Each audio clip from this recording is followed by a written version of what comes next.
കറുത്തിരിക്കുന്നവൻ ഇരിക്കുന്നവളോ നൃത്തം അഭ്യസിക്കാൻ പാടില്ല, അല്ലെങ്കിൽ അവർക്ക് അന്യമാണ് ഈ കലാരൂപങ്ങൾ എന്ന് പറയുന്ന ഒരു ആറ്റിറ്റ്യൂഡാണ് ഈ പെൺപിള്ളേരുത്. ഈ പറഞ്ഞ കലാമണ്ഡലം സത്യഭാമയുടെ, അവരെ കലാമണ്ഡലവും കോപ്പമൊന്നും ഞാൻ വിളിക്കുക, മുമ്പേ പറഞ്ഞ പോലെ സത്യഭാമയുടേത്.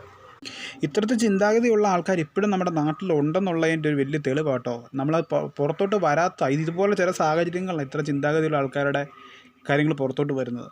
അപ്പോൾ ഇതൊന്നും കേരള സമൂഹം ഒരിക്കലും വകവെച്ച് തരുന്നൊരു കാര്യമല്ല. അത് ആ പെൺപിള്ളയ്ക്ക് മനസ്സിലായി തുടങ്ങിയിട്ടുണ്ട്. അതുമാതിരി റെസ്പോൺസാണ് വന്നുകൊണ്ടിരിക്കുന്നത്. ഇപ്പം സോഷ്യൽ മീഡിയയൊക്കെ ഉപയോഗിക്കുന്ന പെൺപിള്ളയാണെങ്കിൽ കണ്ടിട്ട് അദ്ദേഹം തോന്നുന്നു ഇതൊക്കെ അറിയുന്നുണ്ടാവും. പിന്നെ പിടിച്ചു നിൽക്കാൻ വേണ്ടിയുള്ള വെറും വേഷം കെട്ട് മാത്രമേ ഇപ്പം നടന്നുകൊണ്ടിരിക്കുന്നത്. പക്ഷേ ഇപ്പോഴും അവർ പറഞ്ഞ കാര്യങ്ങളിൽ അവർ ഉറച്ചു നിൽക്കുന്നു. അവരുടെ ഉള്ളിൽ കിടക്കുന്ന മല പുറത്തോട്ട് തുപ്പുന്ന അത്രയും ചീഞ്ഞ ചിന്താഗതിയും ചീഞ്ഞ മനസ്സുള്ള പെൺപിള്ള. അവരെ കൊലാകാരെന്നൊന്നും ഞാൻ പറയാല. കലാകാരി ഇങ്ങനെയല്ല. അതുകൊണ്ട് ഒരിക്കലും അവരെ കലാകാരിയായിട്ടും ഞാൻ അംഗീകരിക്കില്ല. പിന്നെ അവിടെ പഠിക്കുന്ന പിള്ളേരോട് എത്രയും പെട്ടെന്ന് നിങ്ങൾ രക്ഷപ്പെട്ടു പോയാൽ, ഇവരുടെ കീഴിൽ രക്ഷപ്പെട്ടു പോയാൽ നിങ്ങൾ രക്ഷപ്പെടും.